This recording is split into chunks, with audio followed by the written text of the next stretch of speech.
Right, so let's continue with a input on strengthening decentralization in multi-level government as an opportunity to inclusive localized development. And we're going to first listen to Boris and then to Martino.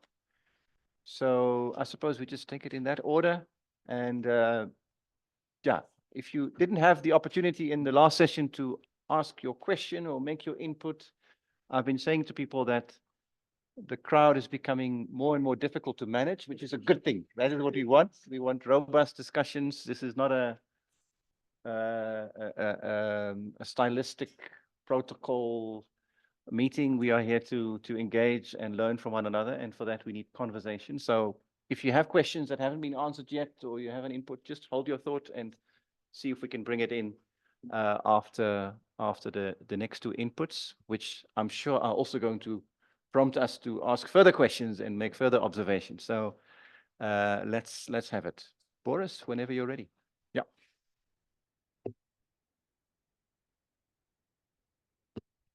All right, I'll try to go within the 15 minutes as far as it goes, although if at any point you have questions, stop me and I can answer that question. I think more of a dialogue. Yeah, like in chess, you know.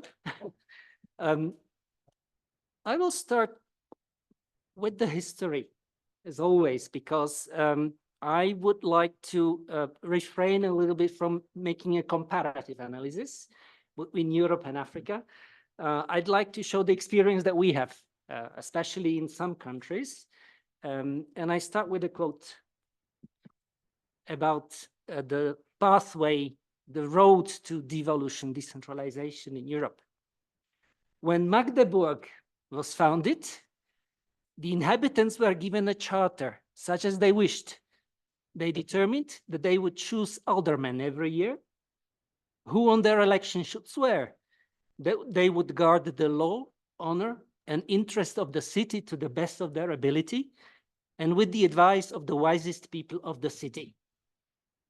This happened in the year 1035. So the history of devolution is over almost 1,000 years. So there are no instant miracles. There is a process. Big jump ahead after the end of the Second World War, where Europe was torn apart, as the whole world, and the European countries decided to establish something which is called the Council of Europe. It's not to be confused with the European Union. Council of Europe is an intergovernmental institution similarly, but is an institution destined to guard the rule of law, human rights, and fundamental freedoms. This committee already in the 1940s established something which we called Special Committee on Municipal Regional Affairs. So already then, the idea of having governance at different levels was on the table. And in 1951, mayors, councillors came together and formed something which was called Council of European Municipalities. And these mayors in 1953 adopted European Charter of Municipal Liberties. This is the charter that was born at the level of mayors, of cities, of councillors, that became an international law within what is called the European Charter of Local Self-Government. So the European Charter, and again, I said I would refrain from a comparative study between the European Charter and African Charter, although I couldn't help myself. Saying the European Charter is 6 pages, 10 articles. The African Charter is 21 pages, 20 articles. So there is an immense increase in complexity in the discussion of what it means. You asked, Jamie, what is the status of ratifications? How does it work? The European Charter of Local Self-Government has been ratified by all member states of the Council of Europe. That means all European countries. If you look at the website of the European Union, you see out of 55 countries, 8 ratifications have been done.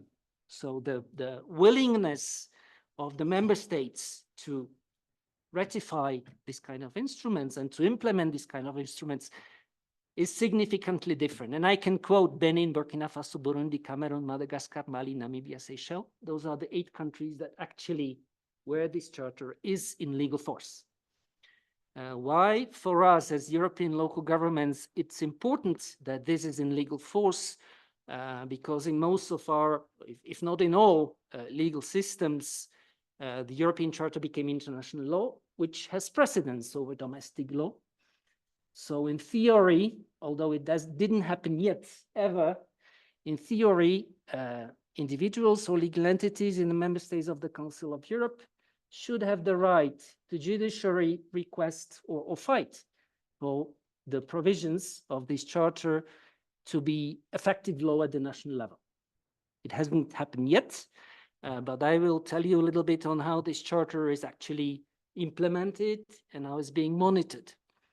What makes this charter specific as an instrument of international law, that it's composed of rather 10 fundamental articles, and the member states who ratify this charter have a choice to ratify not all of them, but only a few of these articles.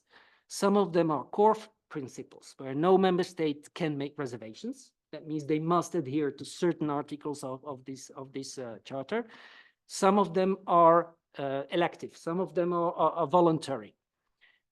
And many countries, especially, did not ratify the article on financial provisions, obviously, which says that local governments must be given adequate financial resources to carry out their functions.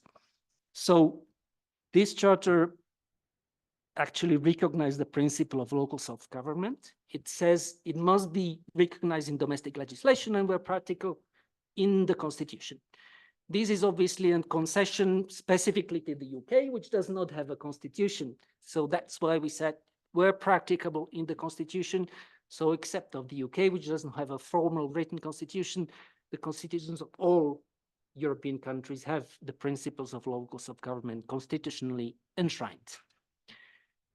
It does have a definition as well. So for all the comparative studies, you could go and find another definition, what it means, the local self-government, and it denotes the right and the ability of local authorities within the limits of law to regulate and manage a substantial share of public affairs under their own responsibility and in the interest of the local population. In most countries, this also, the next article about the scope and powers of the local self-government actually makes a very big distinction. And the legal distinction, and excuse me, my background is legal and political science, so I'll be very normative in this. The main distinction between the state authorities and local authorities through this charter is state authorities can only act intra vires. That means they can only do what the law allows them to do, whereas local governments can act beyond what the law gives them as competencies. That means whatever is not forbidden by the law, the local government has the right to do it, unlike the national government. It's very interesting.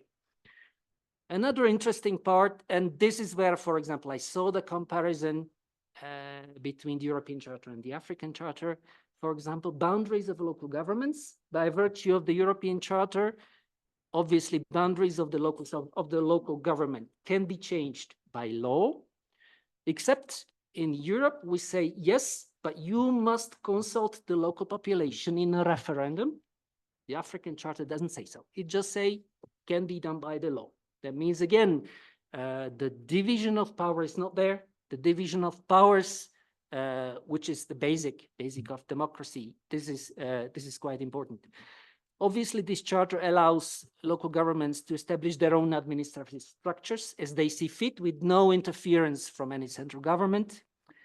It speaks about exercising local mandates. That means local democratic mandates of mayors, councillors, those who are elected at the local level. The charter also says their mandate must be exercised freely without any limits. And also they must be compensated for exercising this public function. That means municipal councillors, when they come to a council meeting, they get remunerated for the time spent in the municipal council meeting. Quite important in terms of self-government is administrative supervision. In most countries, the role of the state is limited to controlling compliance with law. That's it. And local governments must have supervision, but this power is also decentralized. That means local governments have their own local controllers who are elected locally. So the division of powers also works at the local level. So the controlling body is not the same as the implementing body of local policies. Article 9 financial resources is always a problem. The charter says any competencies that are transferred to local governments, either as what we call original competencies, that means the state says, this is what you do, this is your thing, do whatever you like. Devolved competencies, that means local governments exercise functions on behalf of the state. So the competence never leaves the state, but local governments are empowered or delegated to exercise these functions. The article says they must be accompanied by adequate financial resources. So in theory, there is no dumping of competencies let's say of things to do without financial resources, which the charter says must be adequate. Obviously, the most problem in this case is the word adequate. If the central government says you have to do this and you have to do this for 100 euros, and the local government says, yes, but it costs 200. The central government says, whatever, we say it's 100. So the negotiations about adequate financial resources is very important. And this is very often the question of disputes. Last but not least, right to associate. That means the establishment of associations of local governments is enshrined in this charter, as well as the right to cooperate internationally. That means the state cannot limit the intention of local governments to go into international relations and do international work, city diplomacy, however you call it. And obviously legal protection that means there must be a judicial remedy on the encroachment of the state on the capacities and on the rights of the local governments. So these are the principles in the charter. Obviously, for every state, these principles must be transformed into national legislation. So there we go into the details of how the state do it and what is the concrete implementation of this charter at the local level. The Council of Europe established a process on the monitoring of the implementation of this charter. This is a system which is fundamentally different, again, from the African Charter, where the African Charter says states that ratify the Charter do self-reporting every 3 or every 4 years to the to the African Union. Whereas in the Council of Europe, it's the Congress of Local Regional Authorities, that is a specific body composed of mayors and councillors who do monitoring missions on behalf of the Congress. So it's basically a peer review by mayors and councillors who do missions in the states, in the member states of the Council of Europe. They meet the ministries responsible for local government. They meet mayors of big cities. They meet the local government association. And by virtue of interviews, they ask them, how do you think this charter is implemented? Do you think your government fulfills their obligations based on this international duty? And this monitoring process for every state, obviously we have 46 member states, so it's approximately every 5 years that the Council of Europe, the Congress, is able to send a monitoring mission to each of the countries. So there's a 5-year period of monitoring of implementation of this charter, and you can find at the website of the Council of Europe all the monitoring reports for all the 46 member states. Used to be 47. So this is one step on the monitoring within, let's say, I would say peer monitoring of the charter. So it's not the central government responsible, but it's really the independent peer monitoring body monitoring compliance with the charter.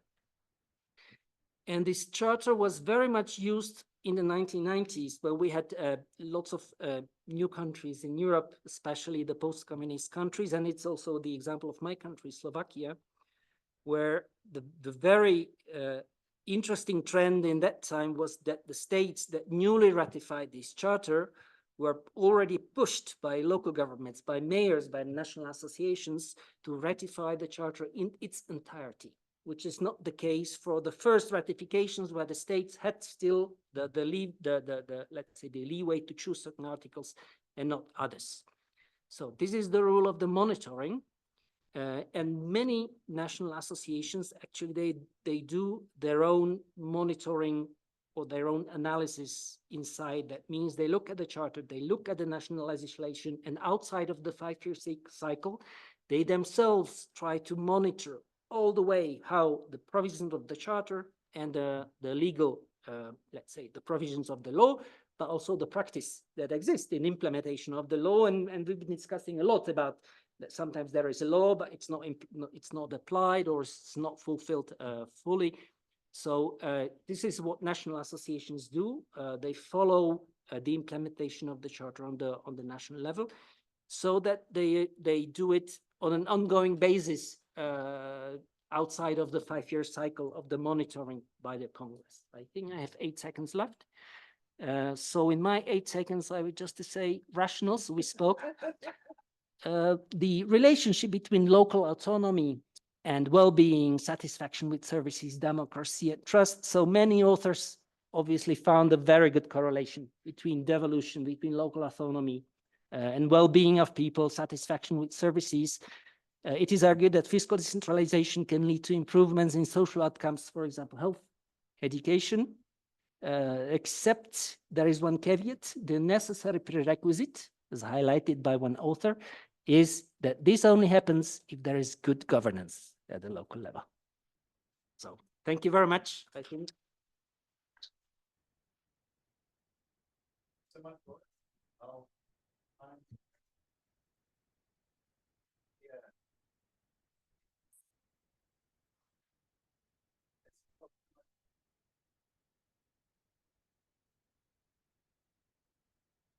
Hi, thanks a lot, first of all. And well, I was thinking which kind of perspective to bring to this table, no? Because I think lots of things have been said.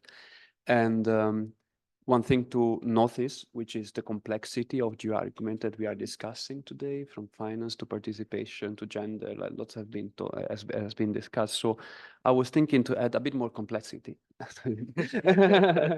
And I was just thinking, given that, you know, Anna's given some of the opening remarks, Avril will talk more about, I guess, the finance component of all of it. But I will bring a bit the perspective of the UN system on localizing, because one thing that I've noticed, which I attend and events and the forums and the conferences organized by the different UN bodies, and specifically the high-level ones, they don't talk about decentralization, they talk about localization as 2 different things. While in this room, we are using them a bit interchangeably. And Jamie, you might recall that this was one of my questions during our preparatory meeting. How do you see localization and decentralization? And for me, this becomes key when we take the SDGs into consideration. But let's go back to what I was saying. If we look at from a UN perspective, if we look at the high-level political outcome documents, we talk about local action, we talk about the need to strengthen local stakeholders, local authorities, local governments, depend on the definition. When we go at working in the country level, in country programs, that's where these, you know, localization, the acknowledgement of localization within political documents can be translated by the different UN agencies into local governance, decentralization programs. So the decentralization becomes the translation, the operational translation of the localization, the acknowledgement of the importance of localization. And this is an interesting perspective for me to take into this discussion. Why decentralization does not have, in most cases, space in these high-level political documents approved by member states, is because it carries some political weight. Some member states want decentralization, some member states don't. Hence, localization becomes an interesting way of saying a lot of things altogether that can be somehow acceptable.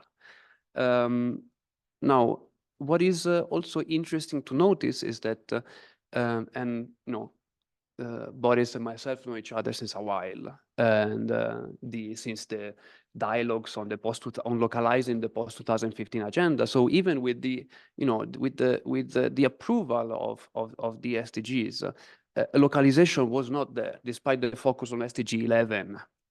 There was not that kind of acknowledgement practices on localizing the Millennium Development Goals or localizing the Sustainable Development Goals. And actually for us to notice that we kind of got there politically from a high-level UN perspective last year with the approval of the first resolution on localizing the SDGs. This happened in Nairobi during the UN Habitat Assembly, which is not the General Assembly, but is like UNEA, no? the Environmental Assembly for Urbanization. First ever resolution on localizing the SDGs, the SDG Summit outcome document acknowledging local action, and two bodies being officially launched. The Local 2030 Coalition, which is the the UN-wide initiative on localizing, and the advisory group to the Secretary General on local and regional governments. Just to give you a perspective that it's 2024, and we got the first resolution on localizing last year at this point.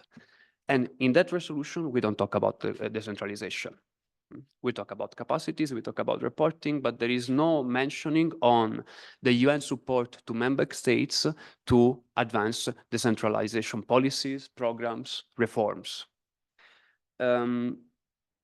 There is one document that was approved in between, let's say, 2007 and 2009, which are the international guidelines for decentralization and urban basic services for all. They didn't go too far, I would say. They're interesting, but they didn't go too far practically. Today we don't refer to those documents, even from a UN Habitat perspective. So there is quite a lot of things that needs to be done. And I think that when it comes to decentralization and to the complexity of decentralized reforms, the SDG can be of help. And the concept of localization can be of help because it can take different forms and different shapes. And lots of discussions today were concerning the contextualization, where we need to take into consideration the differences in between countries, specifically now talking about the African continent. And localization, I think, allows us a lot of that flexibility. And the SDGs are a wonderful, at least in our experience, I'm still wearing the UN and UN Habitat hat here. From my experience, from our experience, are a fantastic entry point, a very light one, to then start picking up and working on proper governance and development frameworks reforms. So SDGs are a common language. More or less everyone talks about it, and when you translate them into their targets, they become also quite concrete, but they become very general. So we have quite a lot of flexibility around them, and when we approach different governments in the continent itself, then we have the chance really to kind of shape that kind of approach a political engagement that the Alliance also is already covering, thanks to the language of the SDGs themselves. The problem is, how do we bring localization to reality? How is it? Now, there on the slide, I'm sorry again, it's a bit small, but and please forget the logos. It's really about the kind of framework that we are trying to put together, without necessarily talking about decentralization. Because for some of governments, when the UN comes and say, unless there is a specific request, it's somehow difficult for the UN to go and touch and support decentralization processes. And the starting point when localization frameworks are taken into consideration is basically we start from the assessment of the three main gaps that we find at the local level. We start from the bottom up. And the three main gaps, and Paddy mentioned the data one, it's absolutely essential. There is no way for us to evaluate policies, to impact, and hence to define new policies and process and reforms based on evidence, because there is no evidence. And how do you create decision making that is informed and that is actually responding to the needs of the communities? Participation is beautiful, but it's impossible to create such a large participatory process that everything is based on consultations. We need to build on data, because we cannot create participatory processes that are that large for us to be able to base all our policies upon them. So there is a gap in decision making, and decision making that is not based on evidence, and most of the time not necessarily coherent and aligned. And here I'm talking, I mean, in the African continent is a bit different, given also what Nick was mentioning, the appointment and the different, representatives that are taking eventually decisions at the local level. And the final one is implementation. And I think I liked a lot your definition of local governments, and specifically the terms adequate resources, adequate frameworks, adequate capacities, because that's what defines also their capacities of implementations. We need to give those local governments the adequate resources to deliver on their mandate. Hence, and Judy, I hope that I'm replying also to your initial opening where you say, let's hope to have a bit of action, to propose some solutions. Well, this solution, the way that we are trying to go in this direction is to propose country SDG localization country programs, and I was recently in Tanzania actually for this, that are centered on transformation at the local level, from the local level trying bottom up to bring that awareness within our member states and governments so that best practices can inform reforms. And you will tell me, Martino, yes, it's much more complicated. And we all know that. We all know that. Absolutely. We absolutely all know that. But I think that somewhere we need to start. And an approach that starts from the bottom up and it includes a language on the SDGs can be a good entry point within those administrations that have not moved within the past 10, 15, 20 years, or that where decentralization reforms have not been translated into concrete actual support or operationalization at the local level. Such local country framework, lots of UN words, lots of fantastic wording, whole of government, whole of society. Very well, how do we put that into practice? I think that we need to look at, again, at three essential components of these multi-level governance arrangements. For me and for us, is the coherence among policies. If we define planning and if we define strategies, there needs to be a coherence among the policies that are put in place. The second one is the building of the capacities. I'm sorry, but if you look around Kenya, let's take Kenya, you have some county governments, but some local authorities under the county governments that maybe have 3 people, 4, 5. How do we deliver development if these are the capacities within our local administrations? It's impossible. So it's not only a matter of resources, but it's a matter of the capacities that we have within our local, regional institutions, governments, authorities, the way that we want to call them.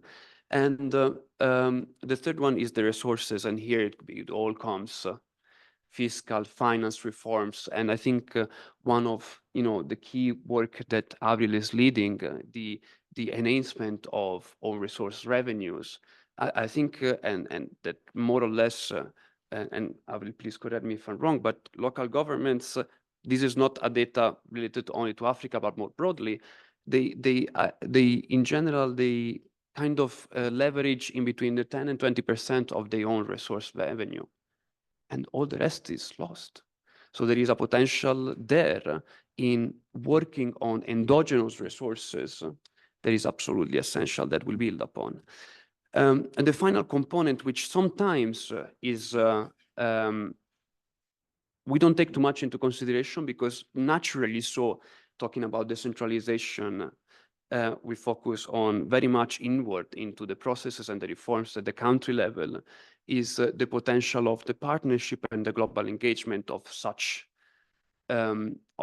dimensions. I've seen personally the changes and the most inspiring of even transformation in the way some local and national leaders were looking at development and the decentralization through exchanges globally with their peers. If it's a mayor talking to another mayor, if it's a ministry talking to another ministry, it's a different, much different way if it's Martino telling any leader, okay, that's how you should be doing. Who is Martino to tell anyone, you know?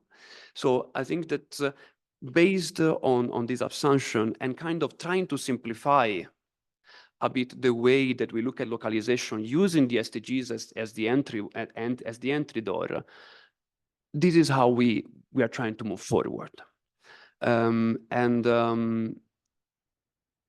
It might not be the most comprehensive or the most detailed of approaches, but I think it's working because it raises, when we talk about SDGs and no longer about, changing the decision, the decisions, the power in decision, changing the dynamics of power within a country, putting this on the lens of the SDGs, make things much more easier to digest for many. I will stop here, and it was very broad, but I hope it was useful. Thank you. Thank you so much, Martino. The SDGs as a point of leverage to open up the kind of conversations that we're having here today, I think a very valuable input and yeah, really sort of helps us to think through these issues also through that angle. So let me open it up for questions, comments, observations. Not necessarily limited to the two presentations. If you still have something left over from the previous session, feel free to come in, but let's engage further on also on the two inputs. Katema, we haven't heard from you yet, so maybe you can go first, and then Nick, and then Patty.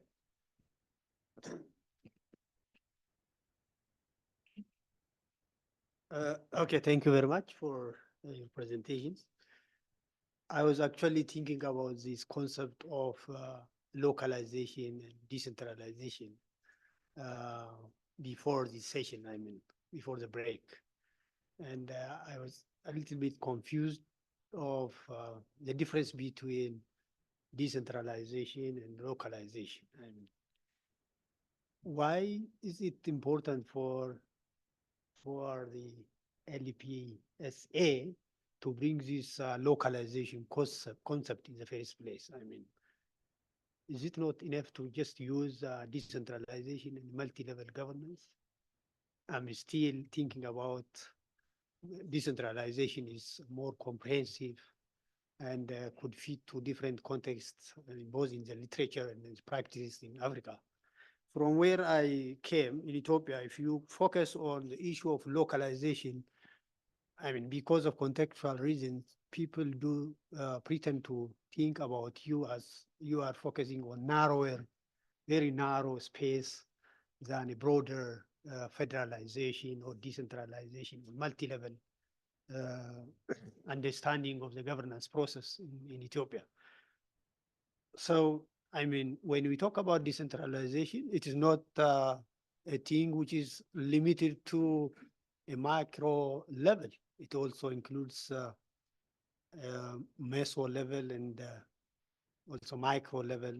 If I take the Ethiopian case, we have different levels of government, federal level government, state level government.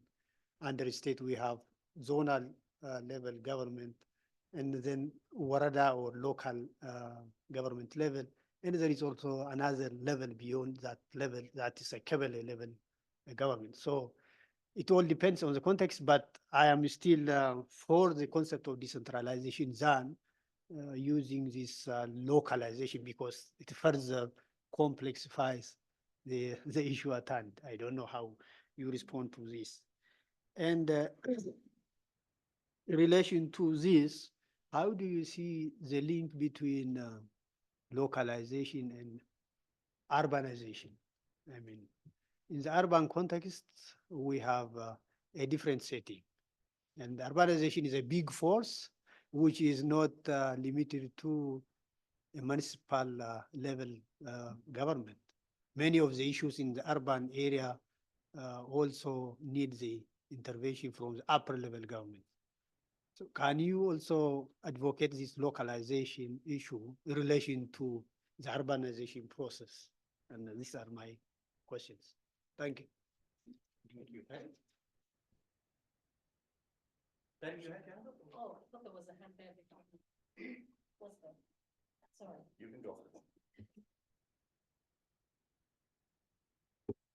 Just a practical question, one to Boris. Thanks for the presentation. Very interesting to hear. I just wondered whether in the reporting that is provided by the independent peer review mechanism, and that is done by the country associations, do you see discrepancies? So it'll be interesting to hear areas of discrepancy. And how that is sort of managed. So basically, whose report will you take?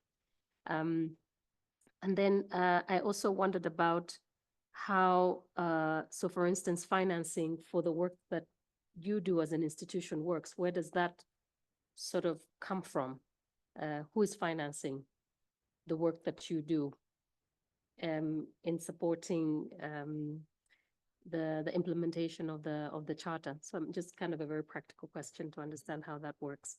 And then Martino, I think for me, one of the questions that I also have with regard to SDGs is that how do you see this from a local perspective? Because I find that sometimes SDGs the whole agenda has been, sorry, I feel like I'm a bit far. The whole agenda has really been fixated, whether it's on the implementation, the reporting and the monitoring of it is really sitting with central government. So I'm just really wondering from the perspective of a local government that, let's say, has got very limited, apart maybe from giving numbers and data that's required for reporting around SDGs, to what extent do you see this really folding out? Because we're trying to, I can see what you're trying to do from the UN system, that it's much easier for you to sell localizing the SDGs as a way of talking about decentralization because of the politics of things. But from a more practical way of who has knowledge around SDG implementation in the country, and for already the very limited capacity that's there with the local governments, how do you see sort of this playing out? And maybe you don't have the answer to this, or others may. Sorry to put you on the spot.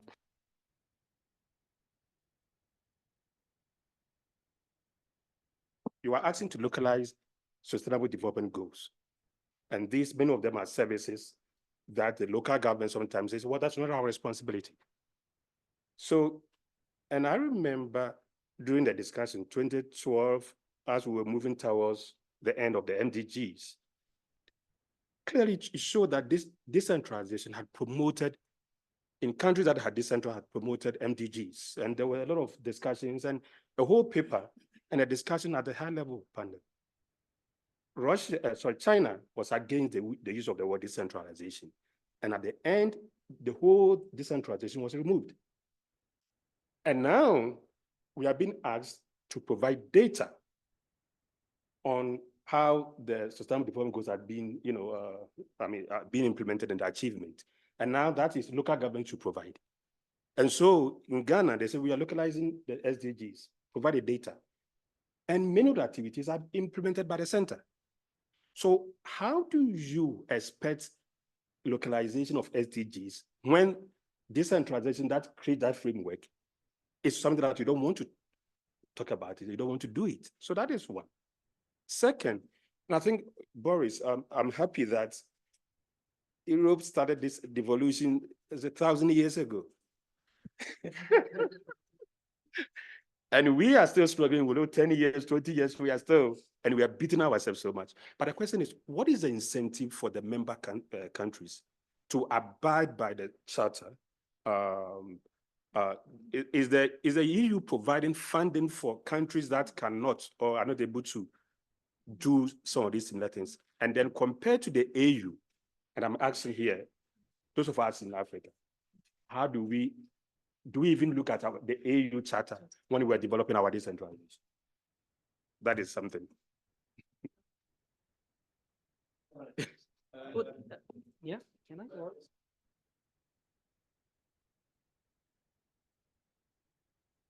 Interestingly, Nick has just touched on what I wanted to ask, but I can re-ask in my own way. It's because it's very, very interesting.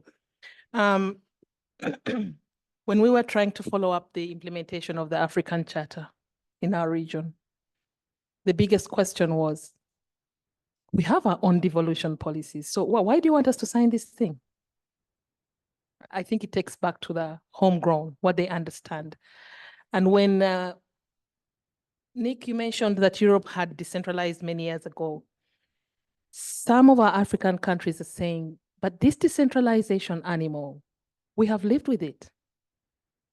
When we look at our traditional institutions, there is an element of it. When we look at our revolutionized policy approaches, there is an element of it. So what is different that the Charter is giving us?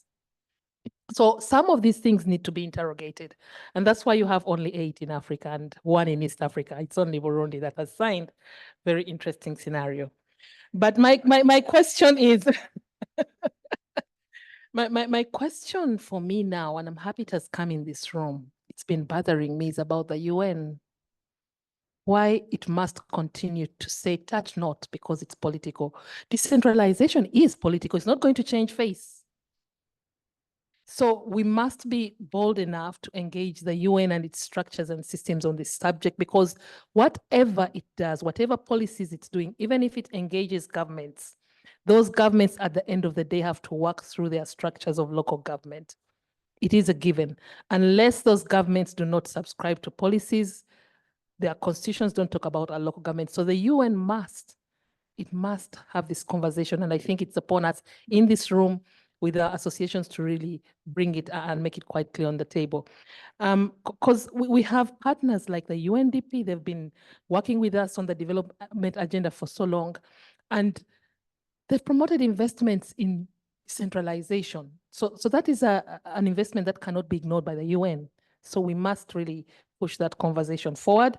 UN must talk about local government. UN Habitat must talk about the rural settlements as well. UN Habitat has also kind of contributed to the deflection of the conversation by promoting the cities. And in our Africa, our cities are just emerging. So they kind of feel lost on this conversation, and their decentralization policies equally suffer in that context. So at the beginning, it was, okay, UN Habitat is going to speak for us within the UN settings, but that voice is not being heard.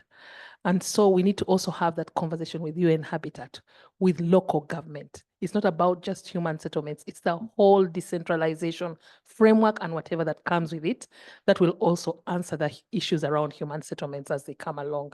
For me, I think that is the contribution I wanted to make on the floor. Thanks, Gerard. Henry? I'll pick up from the UN Habitat part.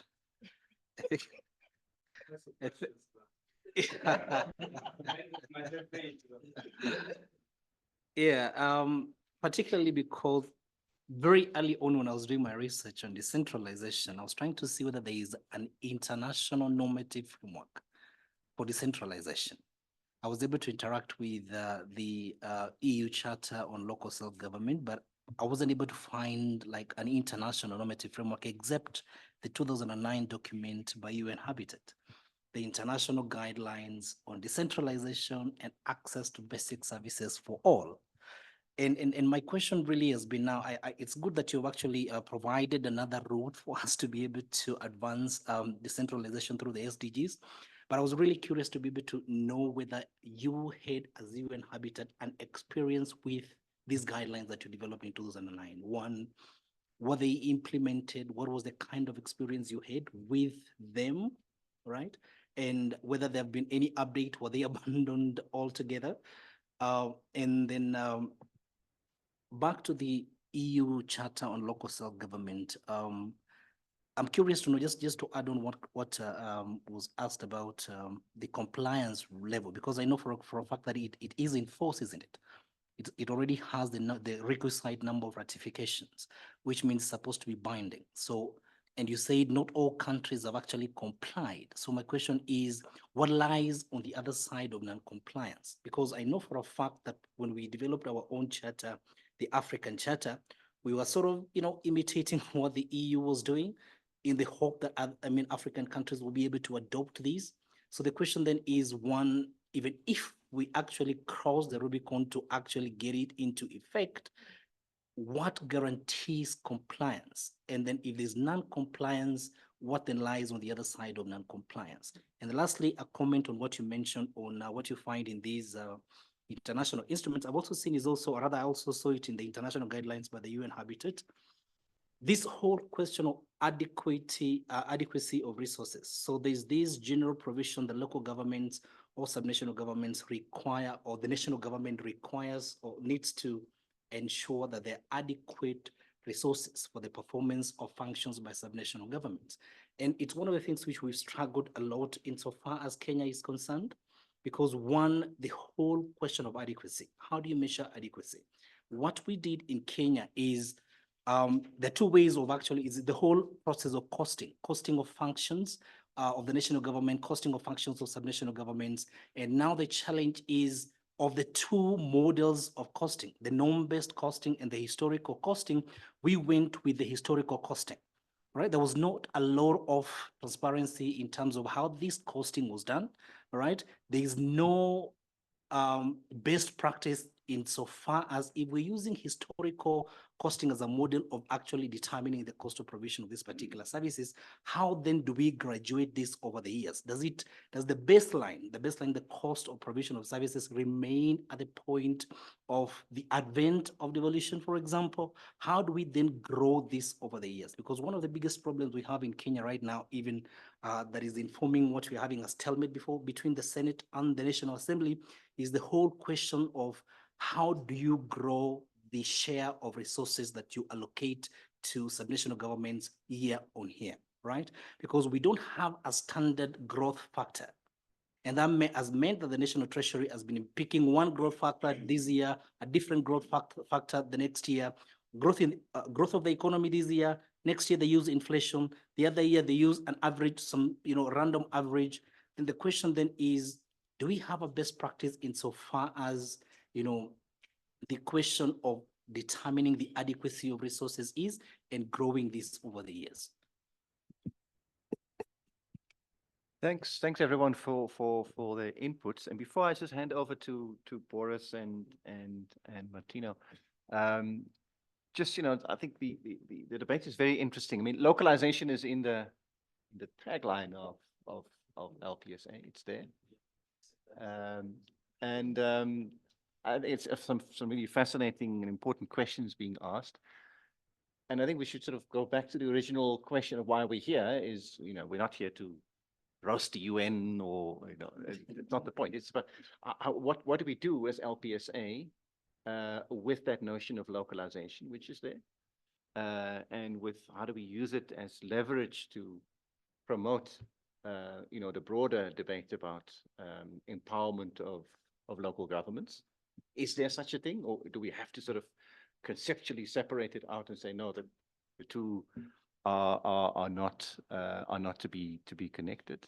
Do we? I mean, Jamie put out the question earlier. What do we do with the African Charter? Is it stillborn? Is it never going to go anywhere? I hope not. I don't think so. It's early beginnings, and it's moving slowly at a snail's pace.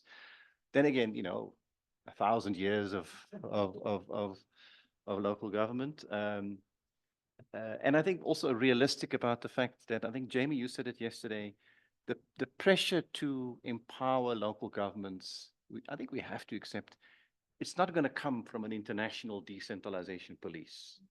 It's not. It's going to come from domestic pressures. Will always be the primary force for decision makers to go one way or another. So I think, yeah, just some pointers in how we engage. Maybe Jamie, you want to come in first before we go to the panel? Yeah, because I have an easy issue that was raised that I'd like to address, just so that there's clarity in the room. You know, we're called the Local Public Sector Alliance. We're not called the Decentralization Alliance. We're not called the Devolution Alliance. We're not called Cities Alliance or Localization Alliance. Now, I don't know if we've paid Google enough, which I don't think we have, but if you Google what is the local public sector, I hope you land on our website. And it says the local public sector can be defined as the part of the public sector that interacts with citizen civil society and the private sector in a localized manner.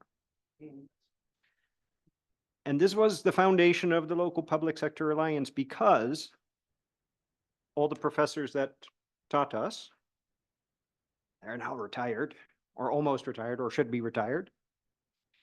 They studied devolution, right? When I studied state and local government finance, all the statistics that the IMF produces, the evil IMF, is about devolution because that's the only thing that was being discussed. And when you do that, you're starting to compare apples and oranges. Kenya only spends 2% and America spends 32%. Of course, Kenya is underdeveloped, but you're not counting deconcentrated expenditures, you're not counting delegated expenditures, and you're not counting any other thing that is not devolved. So at the very origin of the Local Public Sector Alliance, when we were the Local Public Sector Initiative, is you can't assess the impact of devolution unless you start measuring the rest of the local public sector.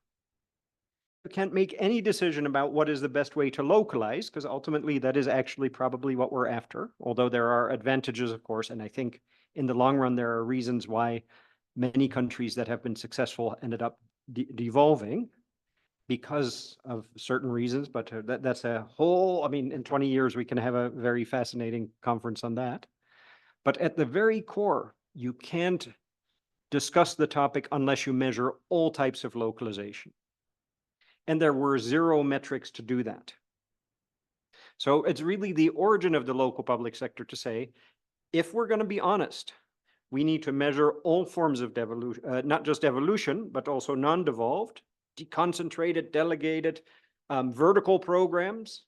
And only once you measure all of those can you start figuring out which one works for whom. Because it's never, this is better than that. Is it under what conditions is that one better than that? So I just want to make very sure that even though I'm really not agnostic, because I know in the back of my mind, in the long arch of time, one system seems to work better under certain conditions, but there is never consistency of these conditions. Okay, so I just want to be really clear that the Local Public Sector Alliance is exactly that.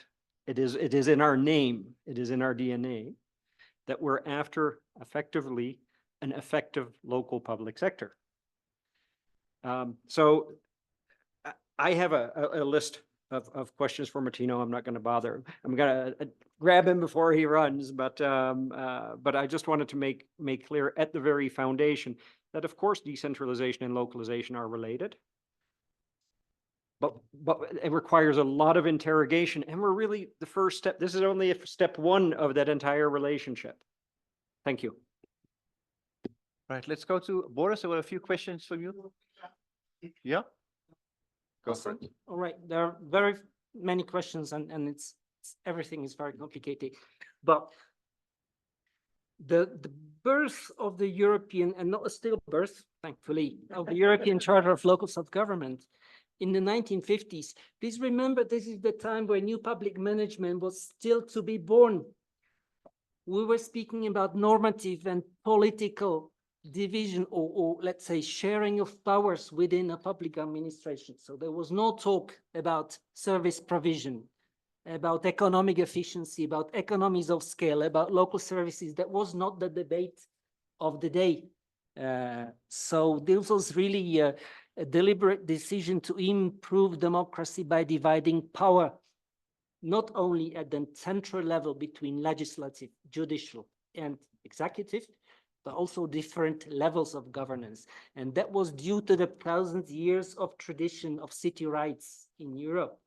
And the first city rights, if you look into the past, were actually very much political rather than economic power. So obviously the rights, the cities got the right to hold courts over their own citizen, to execute their own citizen. The city had the rights to build city walls. So these were really political and, let's say, military powers that were devolved or decentralized at that time, not really economic powers. Nobody spoke about provision of services at that time. So I'd be very bold saying there was a question by Tema about decentralization, localization. What's the difference? For me, localization means transferring the discourse to a local place where everything happens. So for me, decentralization is localization of public administration and power. I had a question by Paddy on the European Charter and the monitoring, who is financing the process. So it's truly the Council of, I would start before. There is a difference between the European Union, the EU, and the Council of Europe. Two different bodies, two different systems of governance. However, CMR, as the local government association at the European level, insisted and achieved through lobbying that the Council of Europe has a specific body to deal with local regional governments, which is called the Congress of Local Regional Authorities of the Council of Europe. And the EU has something which is called the Committee of the Regions. So there is a specific advisory body for both of these intergovernmental organizations to advise on local and regional affairs. So in terms of governance, there is a voice of local regional governments that can be brought to the governance of these two institutions. So this is quite important. And the reporting, the monitoring of the chart is really done at the expense of the Congress. It's the Congress that does it on behalf of the Council of Europe. So it is within the budget of the Council of Europe, financed by contributions of the member states of the Council of Europe. So local governments themselves do not bear any cost of this monitoring in the member states. There was a question about incentives for member states to decentralize and localize. For the Council of Europe, which is not only EU, but all the European countries, also non-member states of the EU, there are no practical incentives. There was basically willingness of the governments to be more democratic, to do multi-level governance. It was really rights-based within the remits of the rights-based organization. Whereas in the EU, the basic, let's say, founding principles of the EU were economic. These were economic organizations that became much more political over time. So basically, sometimes the incentives are even, as they call it in literature, perverse incentives. For example, the EU has a very significant 70% of the budget of the EU goes to what they call cohesion policy. The policy to actually improve cohesion within the Europe by equalizing differences, economic and social differences between different regions. This is done at the regional level because it's too complicated doing it city by city. So it's done at the regional level, which is a perverse incentive. So look at Malta, a country with 600,000 inhabitants, which is divided into 6 regions, except local authorities. So there is a regional level in between, just for the pure purpose to be able to receive funding from the EU for regional development. Okay. So it works differently in different states, and obviously Malta is a very small country, and you compare it to France. But also let's say the level of fragmentation of local governments is significant. Look at France with 36,000 local authorities in France, and look at Finland, where they are, I don't know, maybe 20 local authorities in Finland or Denmark. So this is very complicated. And the last question, what is on the other side of non-compliance with the European Charter of Local Self-Government? It's domestic recourse only. There is no, for example, the Council of Europe specifically has lots of international agreements about human rights and has established the European Court of Human Rights, where everybody, every individual can go and complain, my country had done me wrong. For local governments, this does not exist. So there's only domestic recourse. So local governments can only say, you as a state had adopted international obligations which are above national law, and you're not upholding your international obligations. And that is only done domestically. So this is also recourse. There was a question on adequate resources. What does it mean? Obviously, benchmarking is the way possibly to look into adequate resources. And I said, this is a question of dispute all the time. What resource is adequate? And then we come to efficiency, and what is the efficiency? And is there always an alignment between economic efficiency and democratic governance or not? Maybe democratic governance costs money. And it's not always very efficient, but it's democratic. So this is really a good question for the questions. And the last question is how to provide resources, how are local governments resourced? Obviously, there's a lots of studies on that. What is the sources of income of local governments? But usually the trend in European countries that there is a fixed share of national revenue, which is going to local governments. Obviously, where the share of what? That's a good question. You have countries where this is mostly a share, for example, of personal income tax. In my country, Slovakia, 75% of the income tax that you pay as an individual goes to your local government. The government only keeps 30%. It goes to local government. Yeah. 70% of your personal income tax goes to local government.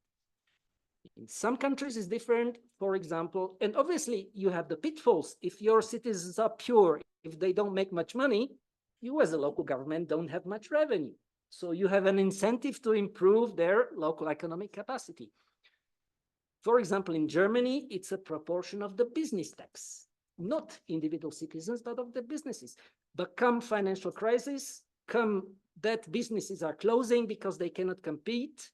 So 1-2 years later after crisis, German municipalities are out of money because the businesses don't generate revenue.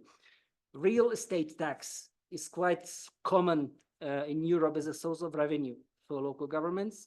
And then again, you have two models. You have a models which is where the local government can fix a rate of the income tax, which is basically a virtual number. And in some countries, it's based on, and most countries, this is the trend to base it on market value of your property. So actually, the local governments are following how much does it cost? For example, the real estate, for how much is it sold, for how much is it bought, and that establishes the value. And based on that value, you pay the tax. So depends on the country, but these are mostly personal income tax, business tax, real estate tax are three main sources of revenue for local governments. And the second step, obviously, in most countries, you have equalization policies. So poor municipalities get a bit more, rich municipalities get a bit. So there is horizontal solidarity. And that, again, is very much depending on the local conditions in some countries. I know, for example, my country, and this can be very complicated. So you take 70% of personal income tax.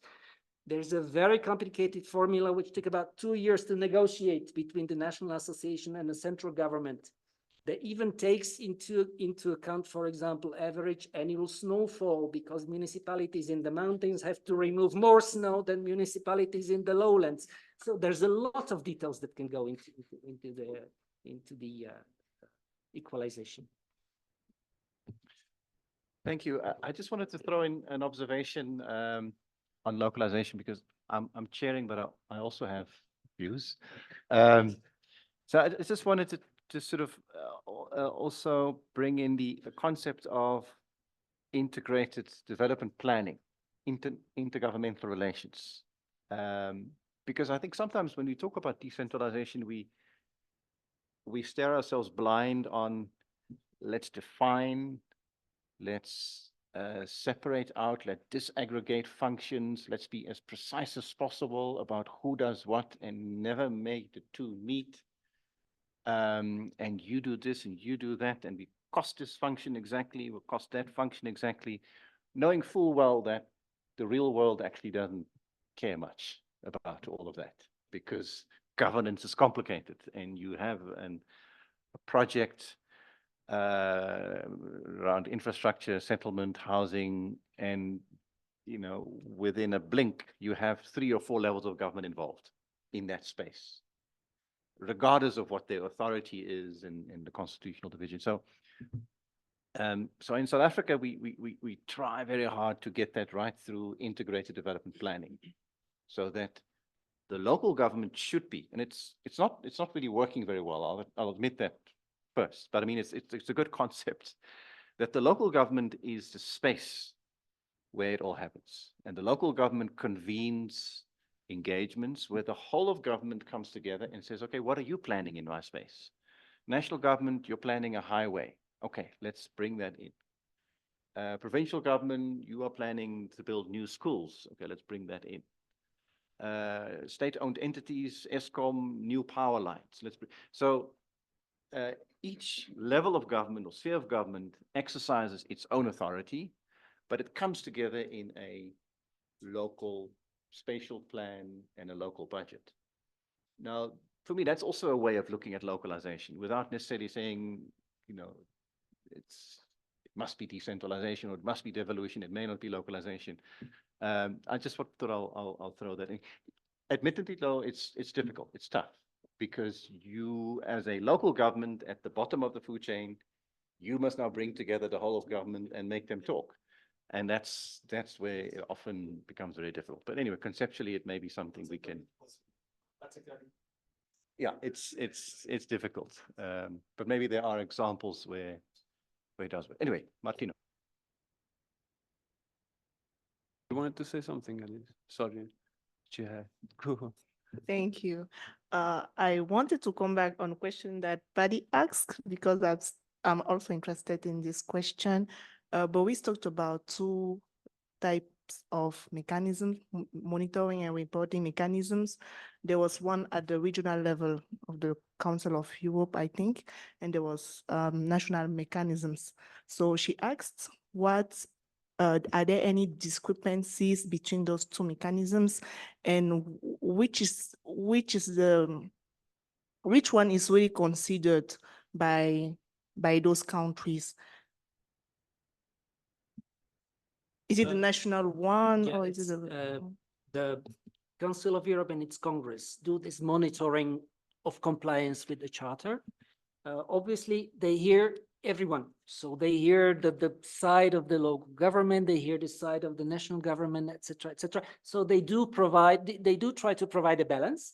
And obviously, if there are discrepancies, as they are an intergovernmental organization, they state the discrepancies. They very, very seldomly say, this is wrong, this is right, this is wrong, this is right. They say, the local government says this, the national government says this is my report. This is very often let's say, this is the failure of not having a follow-up or a recourse to this. So very often it ends up like that.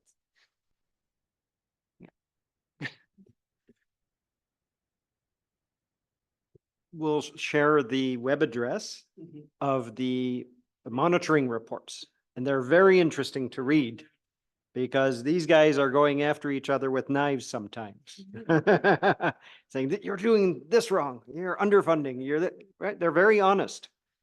And I would love for Africa to have a reporting mechanism where there's that level of honesty, where Kenya and Tanzania, maybe not the best example. Burundi, that will be a fun one. Peer review. So anyway, we'll share the web link. This is the main shortcoming because from the Council of Europe, the monitoring committee is composed of mayors and councillors that are delegated to the Congress of Local Regional Government. So it's really a peer review. Whereas in the African Charter, it just says the states that ratify report every 3 years on what they've done. So it's up to the state to report what they've done or not. Ghana would say.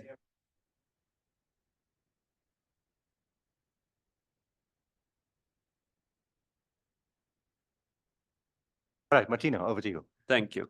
A quick one, maybe to try to respond to the many. I think that I fully agree with Jamie when it comes to probably the perspective on localization is the one, at least the one that we are trying to push forward, is the one of effective governance institution and local public sector. And this helps us to probably think about this localization, decentralization. And Nick, I think that you nailed it by saying that decentralization sets the framework for localization. So decentralization, at least in my view, is the operationalization of the localization principles. Then it's not the only one. So that's why localization is effective in a language, specifically vis-a-vis member states, because it entails maybe their interpretation based on the willingness of every central government. Because again, as Paddy was saying, 2030 agenda, SDGs endorsed by member states. So it all goes back to the centrality of our national governments rather than our local ones. So, and I think that it helps also replying a bit to your question, Ketema, in the sense that, while I think we are all here because we are fan of decentralization, and localization helps widening a bit our opportunities, but it doesn't mean that everyone has the same understanding of localization. I'll just give you an example. I was asked to provide some comments on Ukraine's indicators for SDGs, localized. I was looking at then the concept not provided by the government, and their understanding of localized indicators was contextualized to Ukraine, not localized at the local level. So there is even another level of what localization is from other countries even. And then maybe also, Nick, replying to your question, so we know that the SDGs needs to be localized, and that's what we are told by the governments, by the outcome documents, but then they don't want decentralization. How do we make that happen? And I think that's the beauty of working at different levels. So while at the global level, decentralization is not mentioned, it's almost taboo sometimes. Almost a taboo word. I will not talk about decentralization in my executive board. I will not, because I know that I will be shot in the face by someone. But that's the beauty of then working at the country level, because you can translate these decisions, you can translate these documents into support at the country level, and you can work with some countries where decentralization is accepted, where this word is actually means something in Africa. Other countries, you go to, Central Asia, Eastern Europe, decentralization maybe not too much. Asia Pacific. It's depends on what we are talking about. So it is a way of looking at different scales, conscious that localizing the SDGs, localization has the essential. The essence is decentralization and everything that comes to it. At least this is my view, which can be different, but still, this is how we look at it. Then maybe also replying to Paddy's, which is how do you see these, coming down at the local level when there is an agenda and the SDGs that are clearly made by member state for member states. Looking at the targets, looking at the indicators, everything is about measuring sustainable development at the national level. The beauty of working at the local level is that 2016, and I'm working on localization since 10 years, and the first steps towards the SDGs were made by local authorities, by local governments. The first that tried to translate the SDGs into something concrete, and this brings the issue of planning, were actually the local level, probably because they work at a smaller scale. And their first effort was to, how do we integrate the SDGs into our local planning? How do we review our local plans through the lenses of the SDGs? In 2016, one of the best examples was the region of Valencia, one of the most beautiful examples. So while the agenda was made for member states, the very first adopters in terms of operationalization were local governments that in turn inspired national ones. Now, we have a big challenge, which I think is the main challenge. How do we measure this? Because I can measure the SDGs impact and progress at the local level, but I cannot do it with the indicators that we have provided nationally, globally, that are made for national governments, which entails a double effort. The first one, that every local government will have to reach out or have resources to develop its own indicators. And this makes comparability very difficult, because the indicators developed by Valencia will be certainly different from the ones developed by anyone else, even in the same region. So there is a level of comparability that we are completely missing because we were not able to scale it down. But overall, I would say that local governments or local and regional institutions are doing much better than our national counterparts in advancing on the SDGs overall. The big limits is that these advances are usually not embedded in the enabling environments that national governments should be providing, and hence the impact or remain contained within their territory, or it's limited within time. In the moment that the mayor changes, politics change and so on. So there is not the coherence, there is not a process that is in a long-term vision that entails all governments transformations. And maybe just to conclude with the last one, saying that on the rural, the urban, and that's probably and please back with us, because it's probably the worst misunderstanding that we have with regards to the work of UN Habitat. UN Habitat works on urbanization, urban planning. Yes, we have the main mandate, but we are also probably, and you are actually the one on this, your section leads on this, but if we look at the cities that UN Habitat works with, the vast majority are rural based. We work on urbanizations, but the rural component is at the center of it. But maybe, Anne, if you want to add anything with regards to the focus of it, unless I don't want to bring you in the picture, but please, if you wish. Sorry, I think it's. Maybe not really to enforce. I mentioned it also in the discussion earlier when in my presentation or whatever monologue you would call it.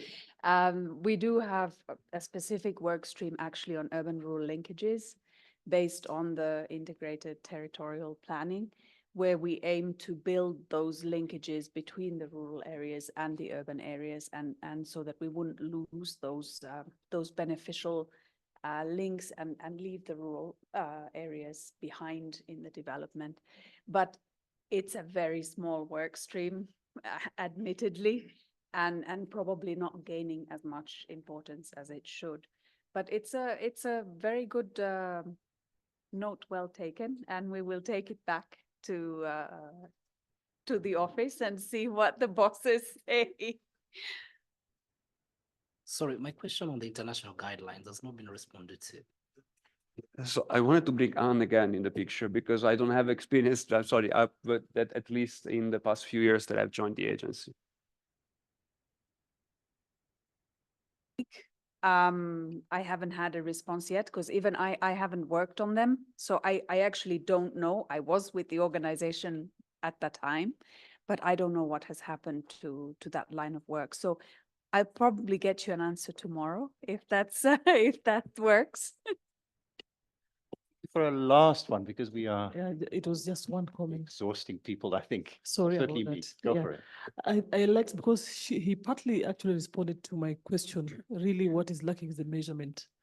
But I'm wondering whether we can bring it up and say, what then can we do? Am I overstepping? Yeah, I think, yeah, because I think this is really a critical issue that we keep. It has also, of course, been coming up in different conversations, measurement and monitoring. Because sometimes when you bring it up, then they say, oh, it's not very easy, it's very expensive. So what can we do? I think it's something to think about before the end of the day tomorrow, maybe in our group work. Then number two, I'm tying this with what Paddy asked, and I think it was not responded to about data.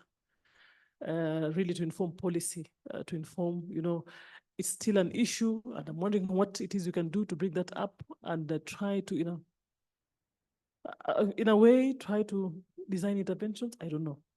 And access to information. In our constitution, for example, it's a really big thing, but I think since 2013, what you can say, only a few counties, the same way Rose says, only one country has assented to the African Charter. What can we do about that? Then the last one, and I think this will also come in on Wednesday, bringing the citizens' voice. Where are the CSOs? And I think Paddy asked that question. The missing voice, this missing, hand of the CSOs in really contributing towards strengthening decentralization. We will bring the aspect of that maybe on Wednesday, because the Kenya Devolution Program, for example, is actually building a very big voice of what we call the Kenya Devolution Sector CSOs Working Group, countrywide, to understand decentralization and devolution, and to see how can they make a contribution, you know. So just those are just comments, they are not questions here. Thank you very much. So I'm hoping we can still pick that back and pick them up on Wednesday, so that we don't lose them. I don't think I am, but go for it.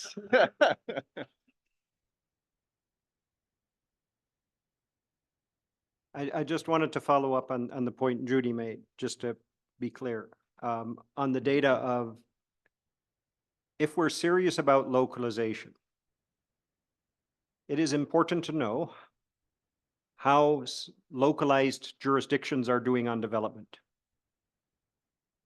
One of the my dumb questions was, do we have any data to inform us on how that is so? Do we know, out of 50 or 55 countries, how many have any spatially disaggregated data on anything?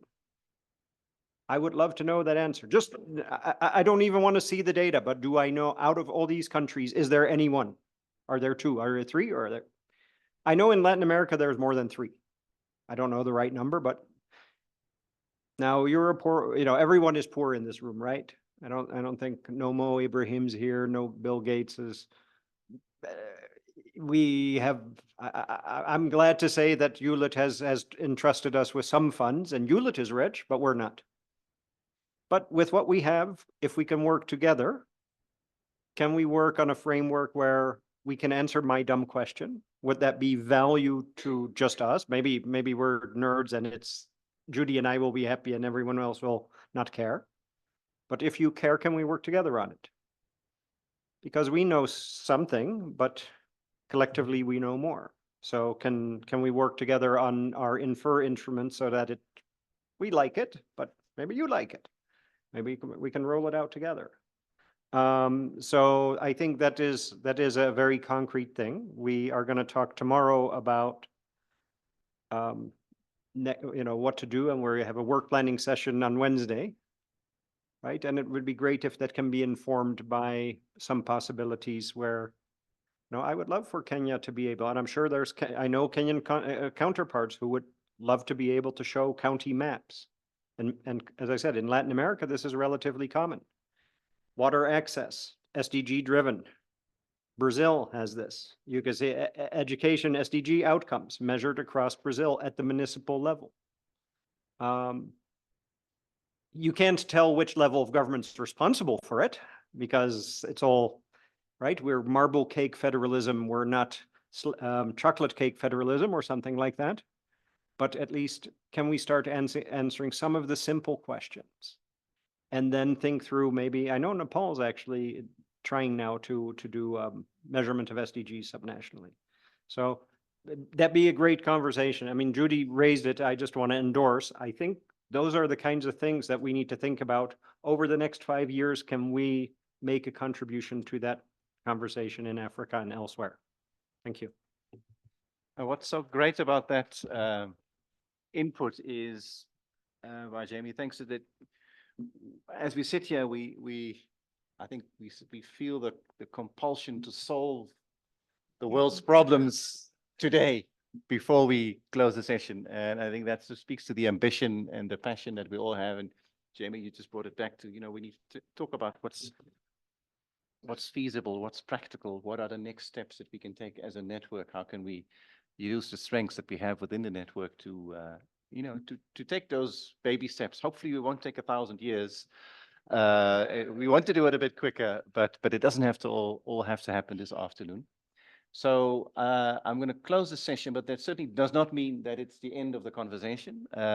It's just that I'm really tired. I need a drink and a break. And I want to thank all of you for your very thoughtful engagement. I mean, if you think back of how we started this morning with, you know, KK and the opening session, and how much we've gotten to know each other today, just by sitting in this setting, removed the podium, and we ditched the PowerPoint slides. Not all of us, Nick, but okay. And we got to know each other, and we had really thoughtful and robust discussions, and that's exactly what we wanted. So each and every one of you, thank you so very much.